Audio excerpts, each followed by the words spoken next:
I love this film. I Oh, hope you good. loved making it as much as I loved watching it, because I laughed and had a great time, because I thought you did. I did have a good time. This was, I mean, nobody gets to work with an elephant, and really exclusively like this, you know. I mean, she was my elephant for practical purposes for 3.5 months. And you know, what was great is I got a sense that we were clued into Vera's personality, or Ty's personality, the way you talked to her and reacted to her and that sort of thing. As anybody in a quirky situation who's thrown together with something so huge, and in a situation like this, I got a sense that you started to listen to her and she started to react to you, and so there had to be some off-camera chemistry, I would think, as well as what we saw on camera. Yeah, the rumors are true, if that's what you're getting at. Yeah, what was printed in the tabloids is pretty much true. I mean, we had something going off screen. Oh. But, you know, we're adults, and we're not just friends. We're co-stars. And she's been around the block, sure. That's right. She's a big girl. She knows what the score is. Well, now, how many times have you been asked about the adage, working with children and with animals? I mean, is that actually not true after all? Well, I think in this case it wasn't true. This elephant is, I don't know if all elephants are this way, but this was so delightful to just meet a creature that was so present, you know, that was really there all the time. Mind wasn't wandering, and moods weren't shifting, and always strong, and always, you know, resourceful, and a great performer, and always available. Like if I said something, she knew what to do with it. Yeah. Sort of. If I said something, she reflected it. She's the most responsive actor I've ever worked with, because she's really grounded. You know, she's really grounded. I mean, I know it sounds, these are all these terrible puns, but she's really grounded, and it was really a source of returning for me to go wherever my mind was. I'd look and I'd go, and she'd be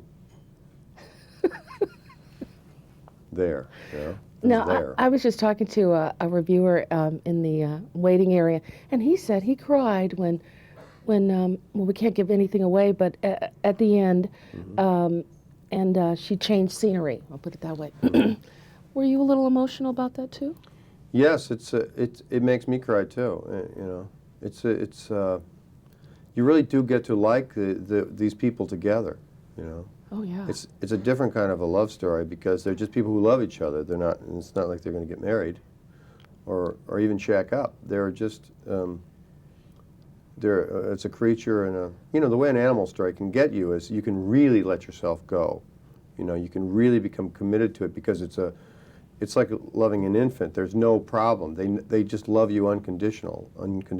You know, so you can just let go with it, and to see a stranger in a strange land, like an elephant on an American landscape, is to just be struck by the magnificence of creation, really, like just this manifestation of nature. It's just so, how can there be like a person that looks like me, a person that looks like you, and there can be an animal that looks like that? Yeah. It's like, wow, what a wonderful world we live in. I got to ask you about Matthew McConaughey. He was on our show with his other film, A Time to Kill, and of course this one he did beforehand. And what, you know, I mean, he was so Texan to the core.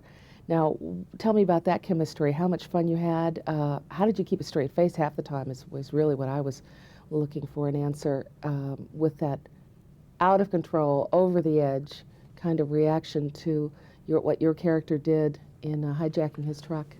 Well, the real question here is, the unasked question, which many people have asked, is, did the elephant smell really badly? And I keep saying, no, the elephant was very clean.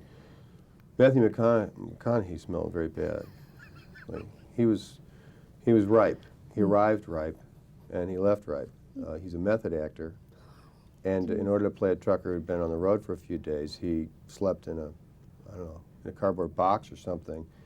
And it was excruciating to be in a tractor trailer truck with him for like a couple of days, because he smelled as badly as the cargo could have been, and it could possibly have been in the back. So He's a bad-smelling individual, as far as I know. I mean, I've seen him in, like cut-off T-shirts and stuff, but I know him as like a really smelly guy who So all the- drools and has tobacco on his chin. So all those covers that, those magazine covers, I mean, talk about, print not displaying the real Matthew.